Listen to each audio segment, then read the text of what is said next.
Alrighty, well, so the second to last in this year's Historic Trails Speaker Series. So, one more next week on October 15th, I believe it falls on.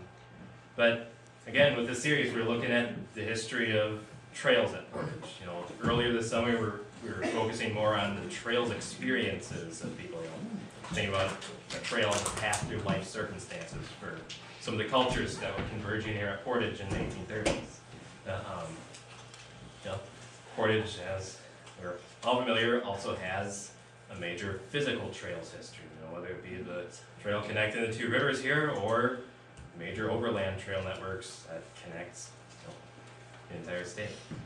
So that's what we're focused on tonight. We're honored to hear from Dr. Patrick Jung, the professor of history and cultural anthropology at Milwaukee School of Engineering. I think you've already been introduced mostly to him, but look forward to hearing from him. Okay, thank you, Al. Okay, well, first of all, thank you for inviting me this evening. This is my second time I've been here to give a talk, and it's just a beautiful museum for its size. Just incredible collections they have here, and I commend Adam for what he's put together here. So let's get started on the military road. First of all, I am of the type of person who will always give credit where credit is due. All right. These two gentlemen here have done the most amount of research on the military road, particularly Richard Durbin, who wrote an important series of articles back in the 1980s. I gave Adam copies of them, both hard copy and electronic. So if any of you are interested in learning more, particularly the route right here around Portage, Durbin's work is absolutely essential. Another one is an avocational archaeologist, Herman Bender. Durbin just died this summer. He was, I think, in his 80s, but so he just passed away. Herman Bender is still alive, and they did an incredible amount of work back in the 80s and 90s to look at the original documents in the National Archives. One of the things that Herman gave me, he gave me copies of the maps that he got at the National Archives in Washington and digital scans of them. I have them mounted on these foam boards here. I brought them with me. I'm donating them to the Historic Indian Agency House. So I told Adam, you can probably make a nice exhibit of them. Use them for future educational purposes. And I don't know if I'll give a talk on this again. And I still have paper copies and the digital copies. But this is about how big they were. It's a beautiful, beautiful map, and I just love old maps. Now, Durbin himself, he was interesting. He died this summer. I think he was in his 80s or 90s. He was not a historian. He was a professor of plant pathology at UW-Madison, which is kind of unusual because his historical research was, as I was reading through his research on the military road, it was impeccable. I could not really find too many criticisms about his research. He was so thorough. But he was also interested as a plant pathologist in things like, with the original prairie. So he was always kind of out and about looking, for those parts of Wisconsin that still had the original prairie. And in the process, he became interested in the military road. So he did an incredible amount of research on it. Herman Bender, as an avocational archaeologist, joined him in identifying parts of the road that were still there. And I say this because, again, I read all of his work when I was a young graduate student. I was doing a dissertation on Indian-white relations in the Western Great Lakes. And the building of the road really, the most important thing it did is it really led to increased movement of settlers westward. By the time it was built, it really didn't have much military use. They didn't know that at the time. But it really didn't, once it was finished, it really didn't have much of a military purpose. Its real purpose became to allow settlers coming, through the Great Lakes, through the Erie Canal, through Lake Huron, through Lake Michigan. They would get to Green Bay and they could just use the road to go further westward. That was its real worth. So I'd like to give them credit. I don't want anyone thinking I'm a lone genius. There really is no such thing. Good historical researchers base their work on the people who came before them. All right. So just to kind of show you where the military road went, if you just kind of look at when it was built, there were actually several major conflicts fought in Wisconsin in a 20-year period. There were several battles fought during the War of 1812. In 1827, the Ho-Chunk had a short-lived uprising. Portage played a really important role in that, and I've written about the 1827 Ho-Chunk uprising and sort of the military response to it. It was what led to the building of Fort Winnebago. The 1832 Black Hawk War was also fought in this region, although there were no battles immediately here around Portage. Shortly after that, the federal government bought up basically all the land south of the military road and began surveying and selling the land. So the military road was built between 1833 and 37 when basically there was no more military action in Wisconsin. Again, nobody knew that. I mean, there was always the threat of another Indian war. In moving things from Green Bay to the Mississippi, it had been difficult in all three of those conflicts. And that's one of the reasons the War Department decided to lay out the road. So if we look at, again, the rationale for building the military road, in those three conflicts, you can see there were several major battles in the Western Great Lakes fought in the War of 1812. Most of the military action in the 1827 Ho-Chunk uprising took place right here around Portage. And then, there were lots of battles, big and little, with the Black Hawk War. These were the three big ones. And every time the War Department had to fight another war or deal with some Indian uprising, moving troops and supplies was always difficult. So, and this is just in a 20-year period. So that was a significant enough, problem that the War Department said, well, we don't know if we're going to have another Indian conflict in the Western Great Lakes. We have to start building a road, particularly from Lake Michigan to the Mississippi, because those are the two big water routes here in the Great Lakes region. So one thing I like to kind of give as a thesis for this talk, it was intended for military purposes, as I said, but it ended up facilitating settlement because there was really no real military action or military conflict after 1832. Again, that nobody could have known that when they built the road, but you'd say, well, gee, if there was no military conflict, this was just a waste of taxpayers' money. Not really, because when the military built a road, it was open for use by anybody. It was War Department money, but the public benefited quite a bit. So first of all, let's make sure we have some context here, okay? Let's make sure I know what slide I'm on here. I'm on slide 5, all right?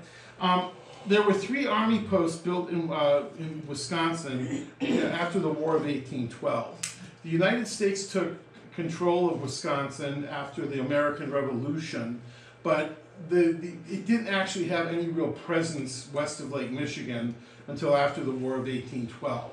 That's one of the reasons you had so many battles here in the War of 1812. The British just thought it was easy pickings. And had they really wanted to, they could have kept probably everything from Mackinac Island down to Moline, Illinois, which would have included the entire state of Wisconsin. But the British were having problems with Napoleon Bonaparte, and they were more interested in dealing with him than some faraway place in the middle of North America. So after the War of 1812, the United States says, we really got to get some military boots on the ground. So after the War of 1812, the federal government built Fort Howard and Fort Crawford, and then in 1828, after the Winnebago uprising, Ho-Chunk uprising, they built Fort Winnebago. Now, it doesn't take any real genius to see that these 3 posts are all in a row, but they were very significantly undermanned. I think at its height, Fort Howard, which I've done the most research on, I think it had 600 soldiers. By the 1830s, that was down to about 100 soldiers, maybe 150. So these were tiny little garrisons, with hundreds of miles between them, all right? And the only way to get from one to the other were the Fox and Wisconsin rivers. It was not a real optimal situation, all right? And water transport was quite expensive, okay? Water transport down the Wisconsin River was easier, but as you all know, the Fox River, boy, it's got a lot of twists and turns to it, and you'll spend a couple hours going a mile on it. So water transportation was just really expensive. And even in peacetime, you know, they had to get supplies from Fort Howard to Fort Winnebago to Crawford, sometimes things to go up the Mississippi. If they had a good, dependable overland route, that would have cut transportation costs for the Army significantly. So even in peacetime, soldiers still had to eat, you still had to get them equipment, ammunition, all those types of things. Now, I think it's also important to give some context here. Okay, I guess the only real criticism I have of Durbin's work, again, he was a plant pathologist. I'm not even sure what that is, but I know it's something to deal with botany. And you know, he did a great job researching it. But I think that a larger national context is in order. In the 1830s and 40s, of course, we see the rise of the Whig Party. And the Whig Party will lay the foundation for the Republican Party in the 1850s. The Whigs were sort of the ideological successors of the Federalists under Alexander Hamilton. Well, the leader of the Whigs in the 1830s and 40s was Henry Clay of Kentucky. And he was a big advocate of what he called his American system. He wanted to have high tariffs and land prices that fund the national government, a national bank that he got into a huge row with Andrew Jackson about. But the big one that concerns us is federally funded infrastructure. He thought America could really realize its economic potential with an extensive system of roads and canals that would link the Atlantic coast with the Mississippi and beyond.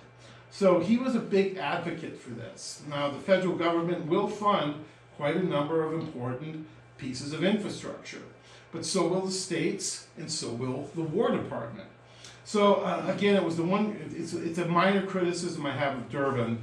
This was actually part of a larger, process. And just to give you a little more national context, in 1825, the state of New York built the Erie Canal, one of the greatest civil engineering projects of the 19th century.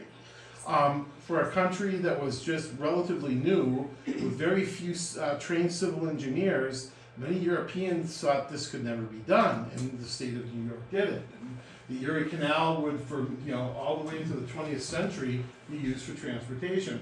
The federal government funded the National Road, which was a lot like the military road here in Wisconsin. And it ran from Cumberland, Maryland, all the way to Vandalia, Illinois. And this would take thousands of white settlers into the West, during the 1830s and 1840s. In fact, I'd have to do more research on this, but if you look at the populations of Ohio, Indiana, and Illinois, they're generally quite a bit larger than Michigan and Wisconsin. And I think the reason for that is that the national road just made it easy to go west and settle right off of in those three states. A lot of the earliest settlers to Wisconsin came from New York via the Erie Canal. So both of these are going to be important, and the military road here in Wisconsin is simply sort of part of that bigger puzzle. And I think that's important to understand. Last little bit of context here, and I found a really good article written in the 1950s. The War Department built lots of military roads. Here you can see the military road we're looking at here tonight. But there were all sorts of places, particularly in the West. And the West was anything west of the Appalachian Mountains. And every time the War Department had to fight a war, the War of 1812, the Creek War, they would realize where they had weak infrastructure. And they built a series of roads, particularly out west west of the Mississippi, to facilitate moving troops, ammunition, supplies. An army travels on its stomach. So our military road here was just one of many military roads. And this was also part of the larger infrastructure building of the 1820s and 1830s, all the way into the 1840s.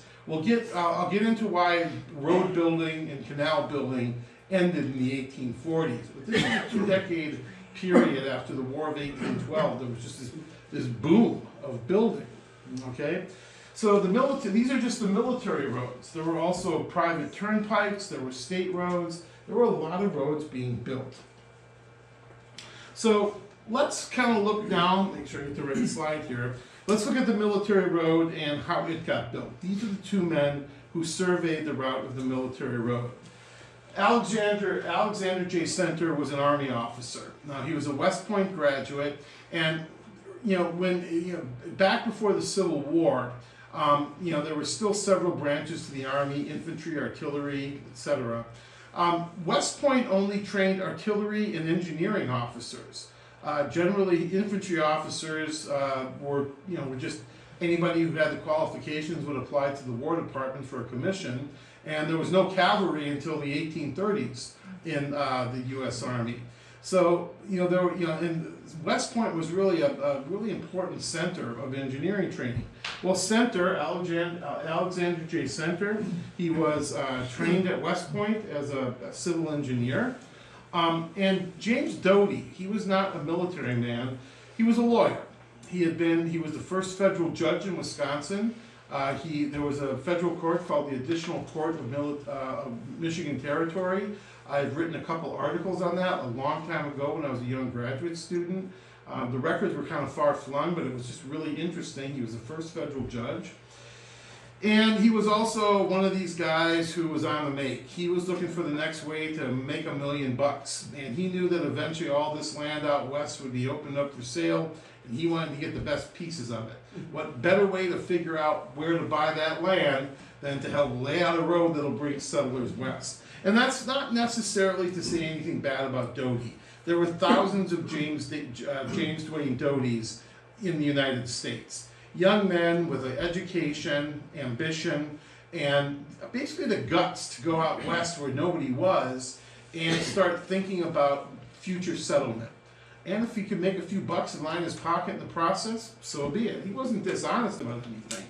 And he was also, a very good map maker. He had already, before he and Center started working in 1833, he had traveled extensively as a federal judge. He had to have court in Green Bay, Prairie du Chien, later in Platteville, or not Platteville, I forget where the third place was, but he traveled extensively between Green Bay and Prairie du Chien. He had made a lot of his own maps that even before he met Center that he kind of could bring to the table, so he had actually done some of the groundwork. Okay, he knew the country quite well. And again, he was also looking to he knew that eventually the federal government would open land for sale.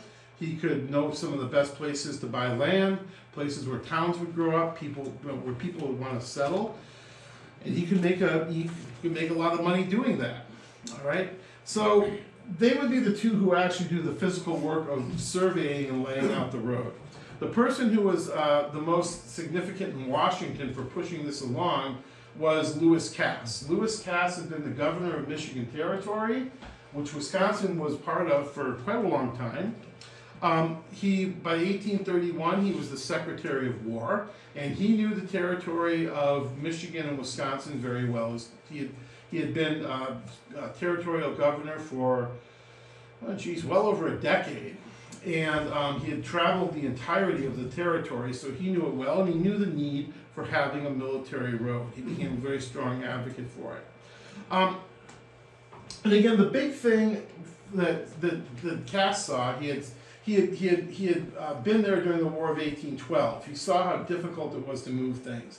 He was one of the key figures in the response to the Ho-Chunk Uprising of 1827.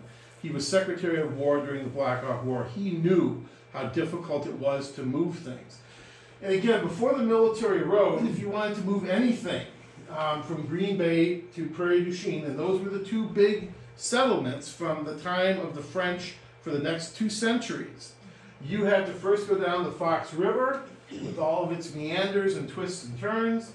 You had to get off at the Portage, which we're real close to, and then you made your way into the Wisconsin River and you sailed down to Prairie du Chien.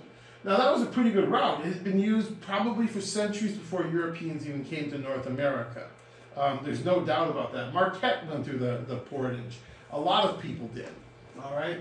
But it wasn't easy. The most common means from the French onward was a Durham boat. It was a good, sturdy, flat-bottomed boat. You could put a sail on it that would allow you to sort of supplement the oars that the team used, but it was slow and it was expensive. And you have to understand, the Army had to basically usually pay private contractors to move stuff. If you wanted to get a bunch of troops or food or anything from Fort Howard to Fort Winnebago, you had to pay private Durham boat owners who would move it for you. And that was expensive. So Cass saw the need to, to build a road that would basically parallel the Fox and Wisconsin rivers that would allow the Army to transport a lot of its men and material at a fraction of the cost. The Durham boat was good, but it was not cheap. All right. Now, one of the big things that's going to happen. This shows about. Let me kind of go over the money here. Make sure I got the right slide here.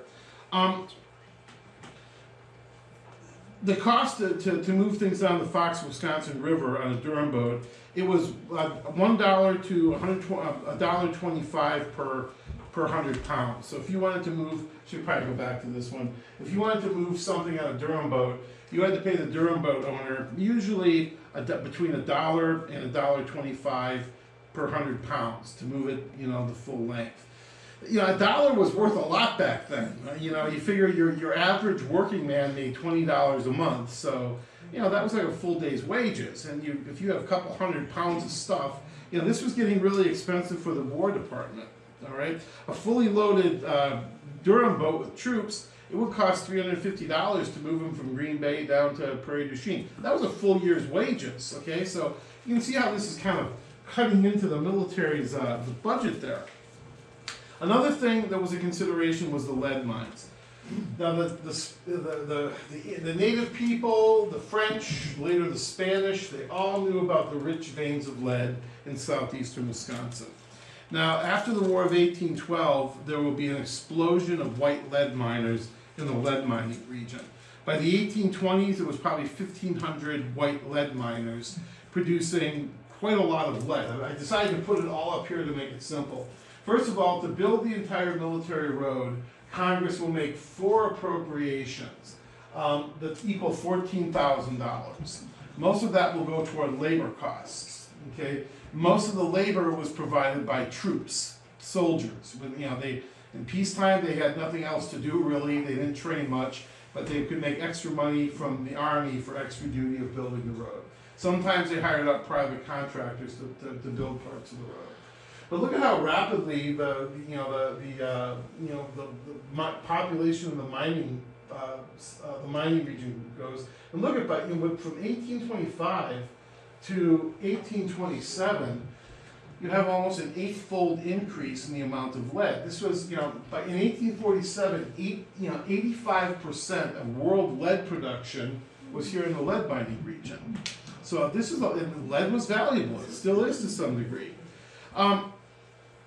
So one of the things that Doty wanted to do was build this road, because virtually all of that lead was taken down to St. Louis and ultimately New Orleans. And there was a huge amount of money to be made in making, transporting, and selling lead. He wanted more of it to go to Green Bay.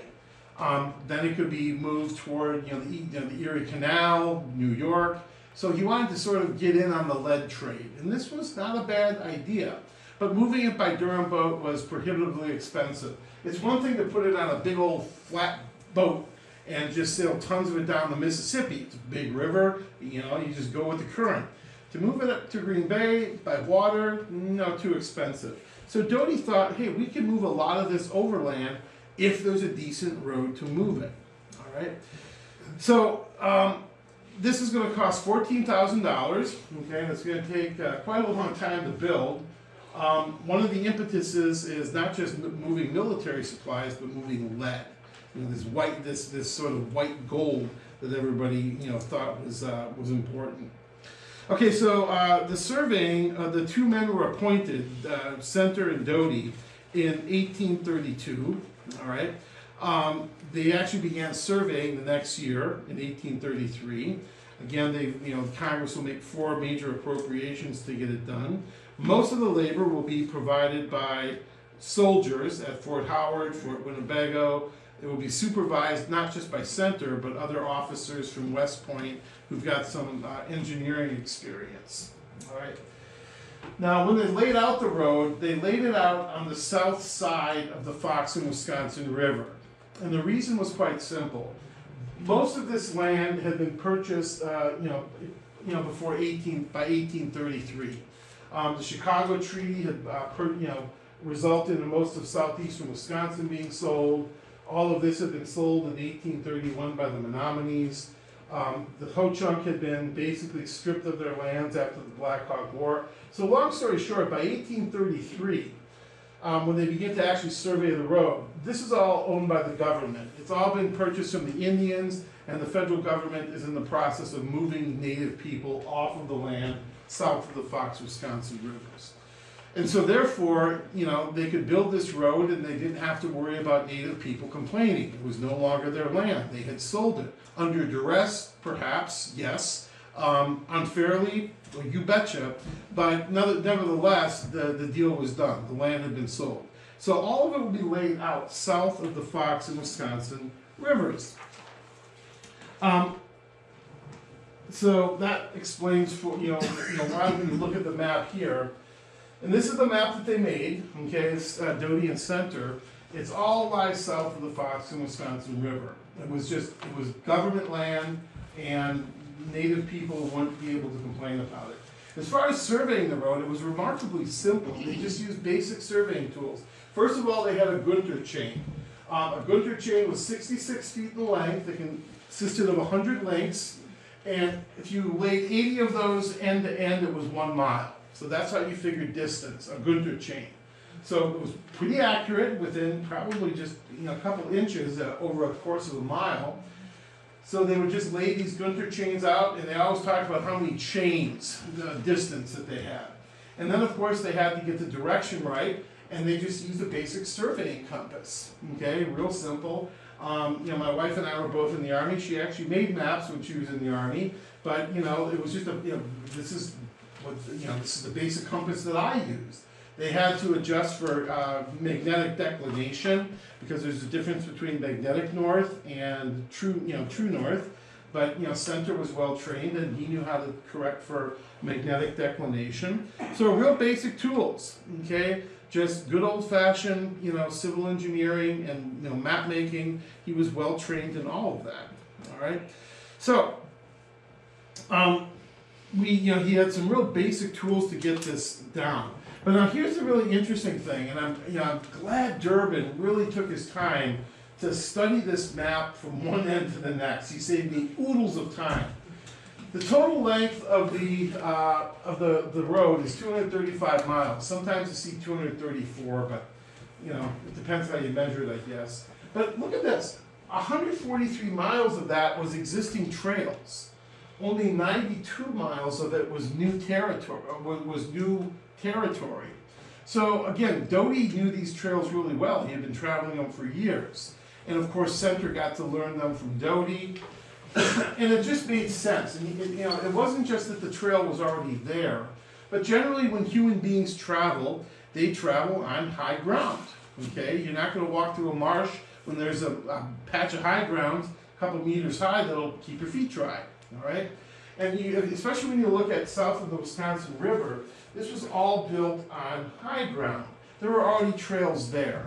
Native people and animals had been using these trails for centuries. So it just made sense to take as much of what was already there and just improve it into a military road. And one thing I love looking at old maps, and you're all welcome to look at this when we're done here. You can see the part, not only did they show the route of the road itself, but they showed all the trails. The trail to Gleason's, that was probably a small settlement on, one of the lakes here. And the one thing I love about old maps, this is a map of the lead mining district. You just see all these trails, the trace to the Portage, trace to Green Bay, okay? Canoe Portage 200 yards. I love looking at all these old maps because they just show the trails that no longer exist. We wouldn't know where any of those trails were. So I would, say when you come up here to look at this, just look at all the trails that they marked. They didn't use all of them. The old Indian Trail here, old Indian Trail, and they just, they mapped out all these old trails that we might never otherwise have a record of. So they used a lot of existing trails. That absolutely made sense. Now, I always like to point out a little bit about the Frontier Army. After the War of 1812, the U.S. Army only had about 6,200 men. Now, to give you an idea, that's like a single brigade in the division. That's a tiny number of men compared to what we have today. And the army itself was, you know, it was mostly when it was to be augmented in wartime with militia. You had these tiny garrisons of a few hundred soldiers, sometimes hundreds of miles apart. But they were also a concentrated labor force. And one of the things that the Army was used for frequently was for construction of forts and construction of these roads. One of my professors when I was in graduate school was Father Francis Paul Pruka. He was a Jesuit professor at Marquette University. Absolutely one of the most brilliant historians I ever worked under. I stood in awe of him as a young graduate student. But he had written several books on the Frontier Army, and I always called his ideas the Pruka thesis. That the Frontier Army's real contribution, particularly in times when there wasn't war, was simply construction duties. It was not so much a military organization as it was a public construction company. Building roads, building fortifications, building bridges, all sorts of things that, private industry just wouldn't take the risk of building way out on the frontier. So he wrote a really good book called Broadaxe and Bayonet. I've got a copy he gave me when I was a young graduate student. He died a few years ago.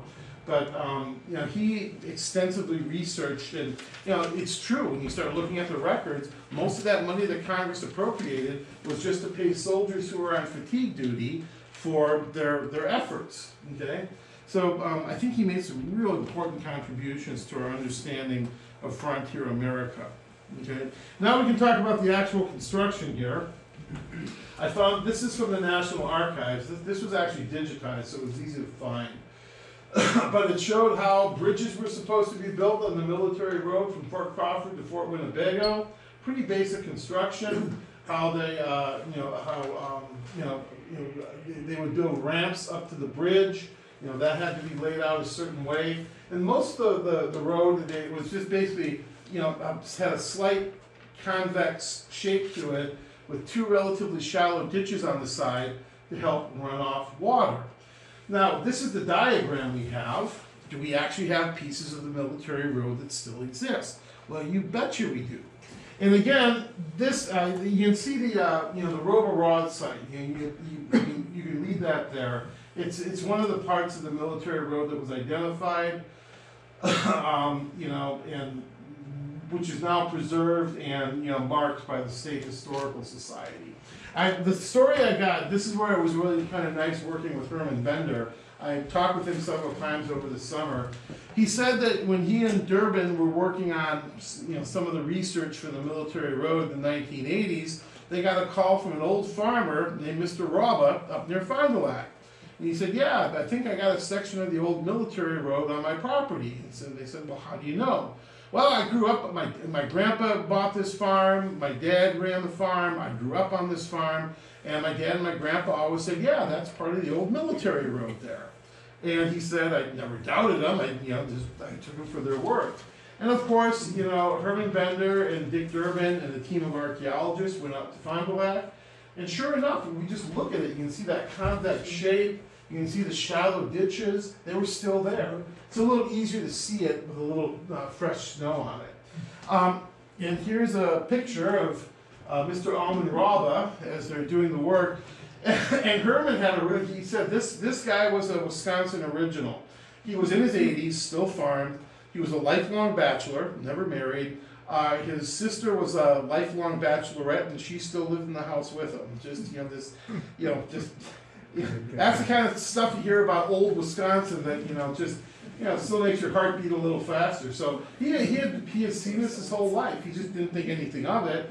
And then all of a sudden, he had a team of archaeologists working on his land. And Herman gave me a lot of these pictures. They did proper archaeology, all right?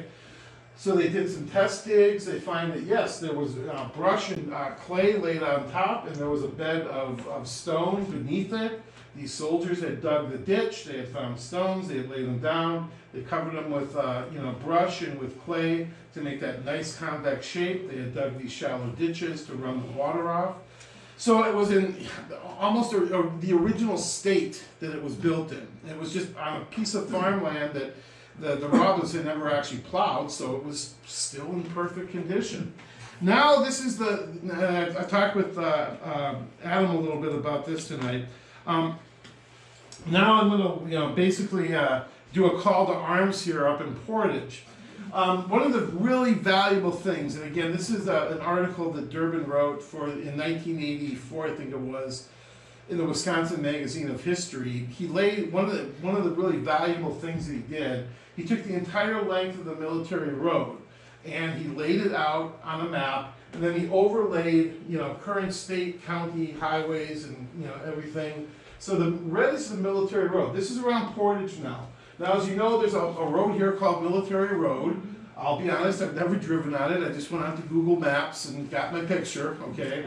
I might do it someday, but I don't have time tonight. I gotta get back to work tomorrow morning. But look at this. Look at how much of the road, when they actually paved the road, look at how much of it, they just took the existing military road. You can still see it's about the same width as the original military road. Okay? And I think, the road, most of the military road was 30 feet wide. I don't think that that's too much different. They simply just paved over what was there. So they didn't destroy the military road. It's still there. It's preserved under the modern gravel and paving stones. I wouldn't dig that up. Okay? Don't be digging up public highways. But look at all these stretches here, right around Portage, that were not paved over. I'm willing to bet those are just like that piece of road that Mr. Rauba had on his land. So I'm willing to bet here around Portage, there's probably still pristine sections of the original road that were not paved over, that were not, done up by a plow or a backhoe or something. I'm willing to bet if people are willing to search long and hard enough, here, you can probably find some relatively small stretches of the road that are still there. Okay, again, I live 2 hours away from here, so I'm not going to be going out with you, but I've given Adam all the tools for anybody who's interested in making a go at it. Been talking all day. And I will say this, if you think you have found a section of the original road, do not take one spadeful of dirt off of it. It's officially then an archaeological site. You need to call the state archaeologist's office. They need to send archaeologists out to confirm, yes, this is actually something of historic and archaeological value. And if you want to preserve it and get a historical marker, that office needs to supervise how that happens. So please don't start. I'm encouraging everyone to maybe take up this as something like avocational local history. I'm also encouraging you to do it properly and be responsible about it.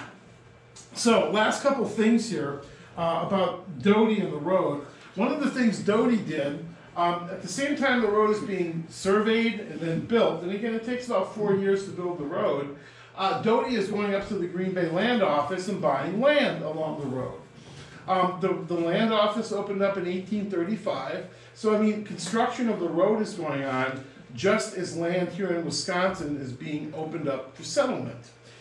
And of course, Doty can go up to Green Bay and start buying land. Look at all the land he's bought here around Portage. He thought that these would be some nice places for towns to grow up. Look at all the land he bought around Fond du Lac. He was a go-getter. He definitely wants to see towns grow up. And again, he chose pretty well. He invested in land and he thought, towns are going to grow up here. He was right about Fond du Lac. He owned probably about a third of the land in what today constitutes Fond du Lac. He probably made a pretty good amount of money. You can figure out how much he made, but that's a lot of really detailed, research into land records, and I don't have time to do that much. I can easily find out what land he bought. How much he made, that's a whole other question. One of the problems that Doty had, though, is he kind of overstretched a bit. Now, one thing he knew is that the military road would definitely open up settlement. Many settlers would settle in places like Fond du Lac and Portage, places where he already owned land that he could sell for a marked up price because he had a good eye. He knew to buy the best land that would become towns where people would grow businesses and everything. But he also thought that the military road was just the first step in building a long-term link between Green Bay and Prairie du Chien. He invested heavily in the the Fox River Canal Company. Now, in addition to the military road, there was a company that was going to basically build canals in parts of the Fox River that were either too shallow, too windy. They would have been able to cut the journey from Green Bay to Portage probably in half had they built all these canals. You can see these straight sections right here, going right into Lake Winnebago, right here around Oshkosh, cut right down to here, and then, a nice canal. We didn't put, the canal out here was part of that. I think they didn't build much more than that. So why was this canal not built? Why was it not completed? Well, the simple answer is the Panic of 1837. And again, this is something Durbin really didn't talk about, but he never had to teach a survey course in American history either. Andrew Jackson hated banks. He hated the National Bank in Washington the most. It was like the early Federal Reserve. And what happens is a lot of money is withdrawn from sort of the big, powerful national banks, all the federal money, and it's put into a lot of smaller state banks that weren't always the most responsible.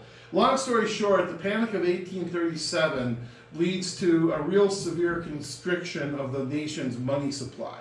It leads to something like, not a Great Depression, but definitely depression. So a lot of the money that Doty had invested in this canal company just, he couldn't find any more investors. He had already dumped a lot of money into it. He needed to attract more investors. And there was just a shortage of money, and he wasn't able to find any more investors, and the company went belly up. All right, so a lot of the money he made in land, he lost in this proposed canal that was going to be built along the Fox River.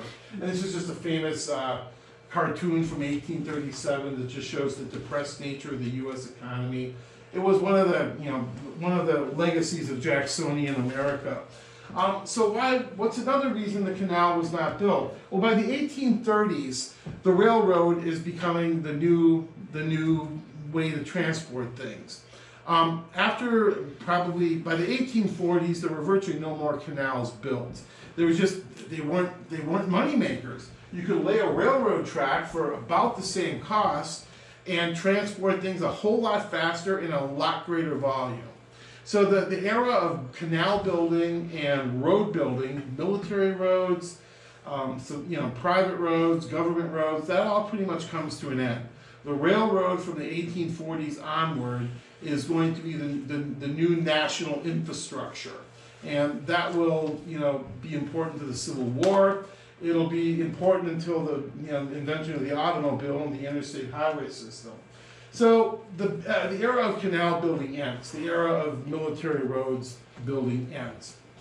But we still have this beautiful map and all these sections of the road. It served its purpose for the better part of a decade, okay? Maybe 2 decades, because it took a while for railroads to get built out west.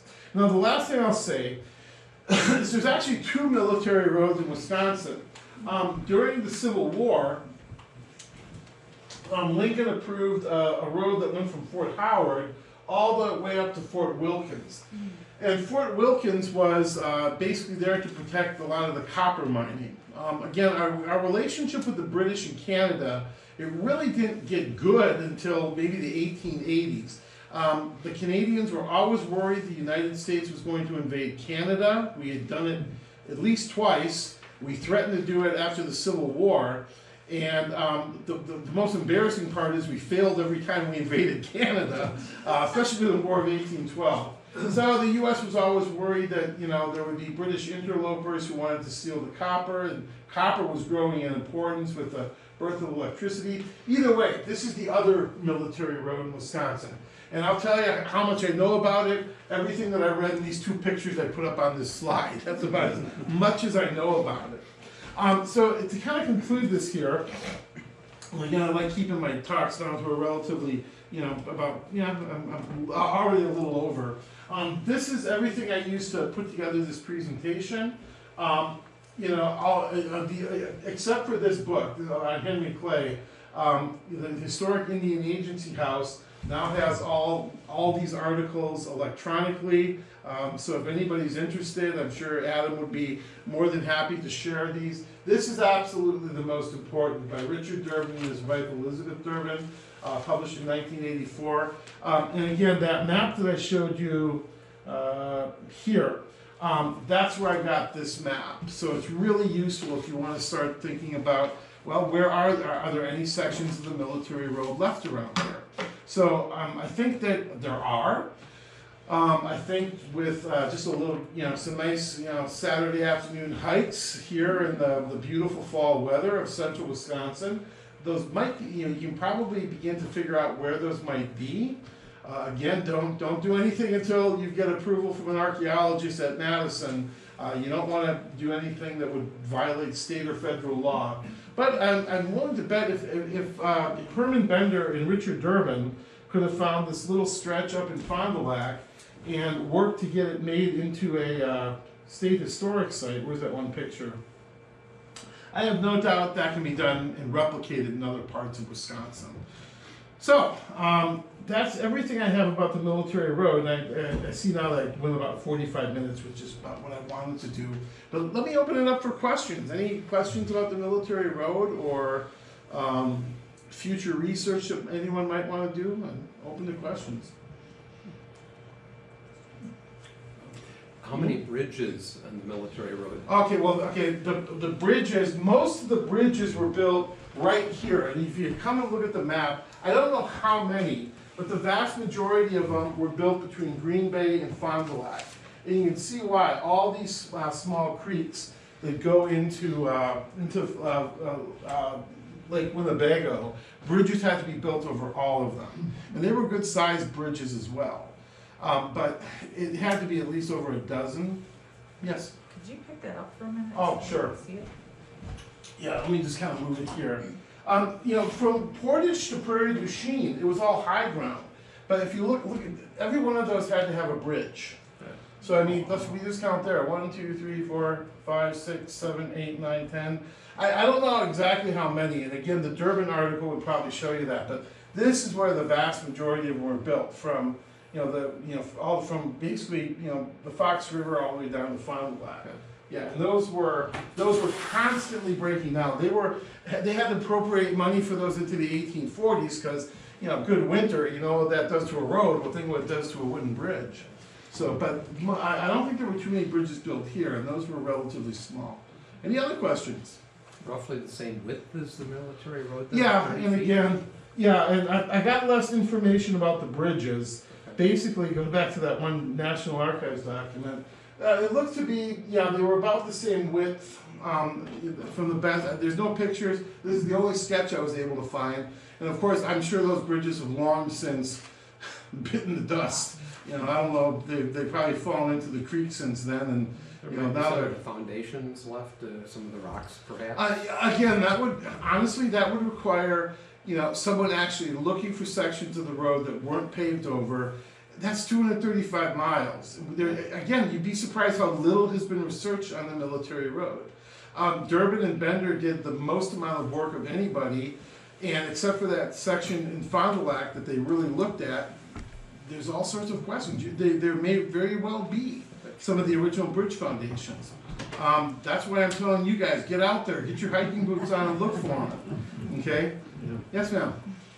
Since you said that the route of the military road was quite ancient and had been used by people for probably centuries, I would imagine that there was some disagreement when they saw military construction people coming in.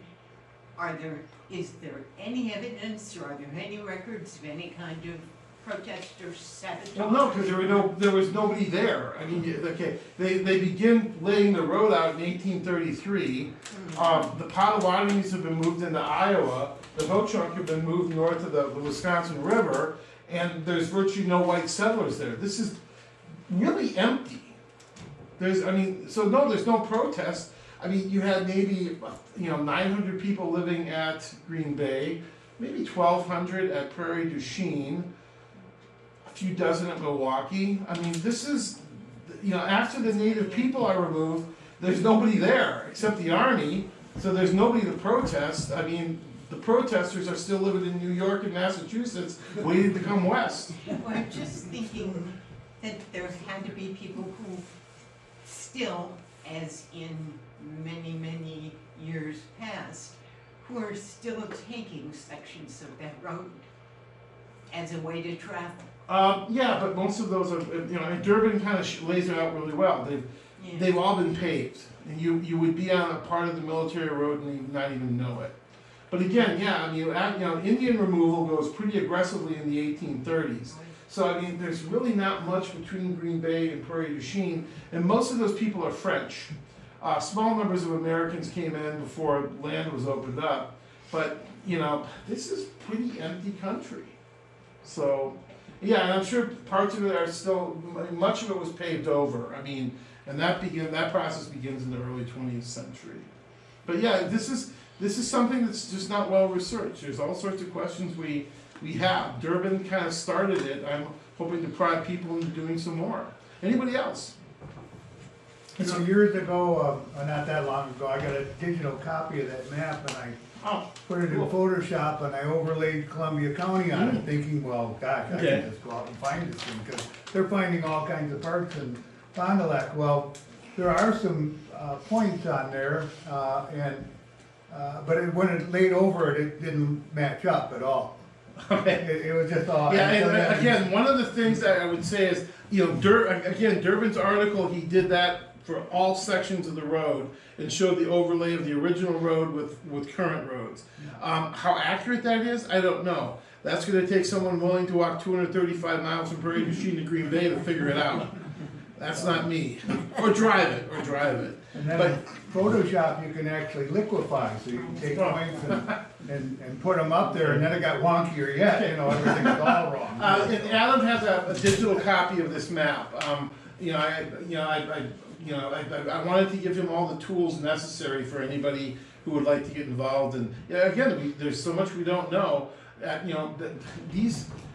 Basically everything on the military road in Wisconsin is here. And ignoring this, that's what I used to put this presentation together. We don't know what sections are left, what's the state of them. A lot we don't know, but maybe try to get that new digital scan, it'll work a little better.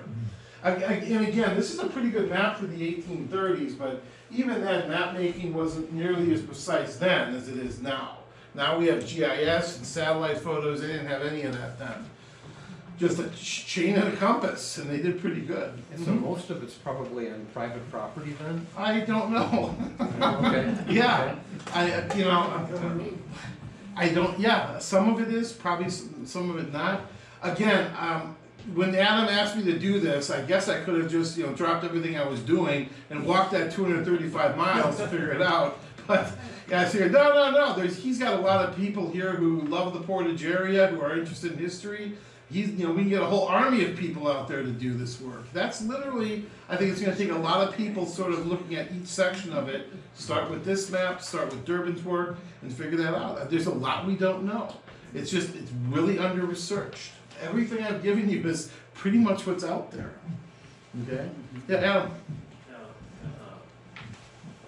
So I understand that, I think you mentioned too, that military road was constructed by soldiers at Fort Crawford, Fort Winnebago, Fort Howard. Do you know what proportions were constructed by each fort? No, that I don't know. And again, Durbin basically was, he really dug down into archival records. He went into, the Office of Engineers, because every time Center had to pay these soldiers, he had to, basically ask for money from the appropriation. He had to basically submit pay records to the War Department. Is it possible to figure that out? Yes. How do you do it? Spend a month in Washington going to the National Archives and digging into those records. And like I'm fond of saying, the records are there, and Durbin accessed a lot of them. What he did with them, again, he's passed, so I don't know. The records are there, but I doubt they're digitized. And if you think, well, the National Archives has just digitized all of its records, they've digitized less than 1%, I think. all right? And as I'm fond of saying, the National Archives does not have millions of documents. It literally has millions of cubic feet of documents. It's going to be a lifetime of, it's going to be many lifetimes before all that stuff is digitized. And most of the time, I either, you know, if I need something, I go there. It's the only way you can do it. So the records are there, Adam, but it's going to require some really detailed archival work to figure that stuff out. But I'm sure they're there, sitting, you know, in a storage room in Archives 1 and by the Navy Memorial. That's where they. I'm trying to tell you how to get there and get to the researcher's entrance. So that's another thing I don't think I'll be able to do right away. But any other questions? Yes, How sir. close does the road go to Madison? Oh, well, you know, not real close at all. I mean, here's this is what's the north? It's just like it's not like Mendota. What's the most western of the Four Lakes? Okay, well this is the Madison area right here, so it's quite a bit north of it. Yeah. Now Doty understood that Madison would be a great place for a city, and he bought up tons of, he was buying up real estate all over Wisconsin.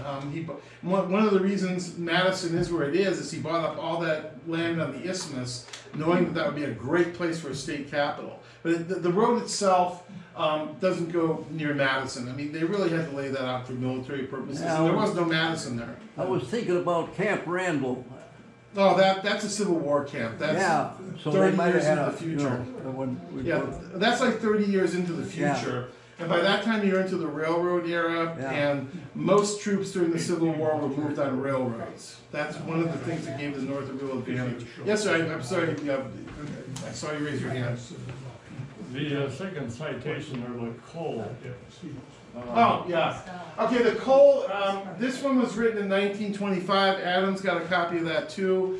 It was, when you look at the way history was written 100 years ago, historians had less access to sources than they do now. It was a lot harder to do archival research. It's basically stories about people who traveled on the military road. These stories of people, running for 3 or 4 days from Prairie du Chien to Green Bay to get to the land office. It was mostly kind of these anecdotal stories about, that were readily available to historians in the 1920s. It wasn't a real deep down analysis like Durbin did. But I included it in there. It also has an error in it in the map in that article. Which one? Cole's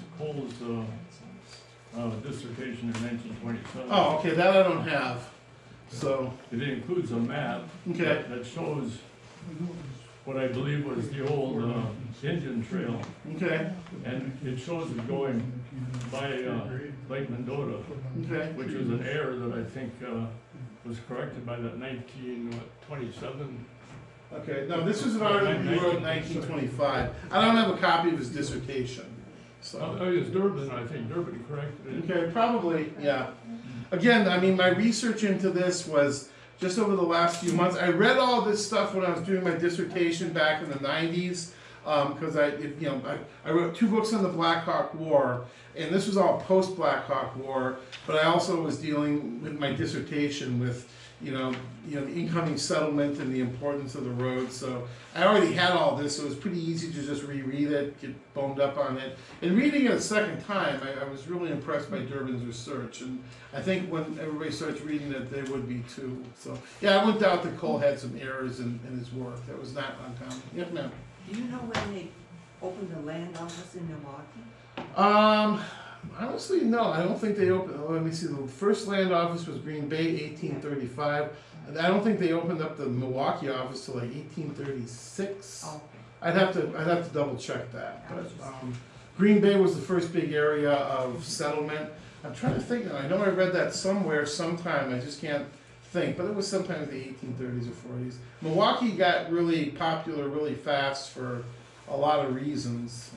But Green Bay was, at least when the land office opened, that was the first big area. It was accessible by the Erie Canal.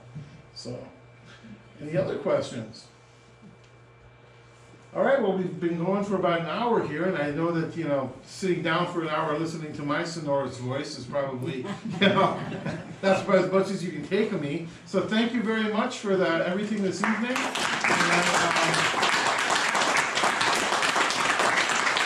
Again, I'm reading this as a gift to the Historic Indian Agency House. I hope that it can be, enjoyed by the general public, and please come up and take a look at it. And thank you, Alan, for inviting me. I've always enjoyed coming up here, and thank you again. Thank you very much.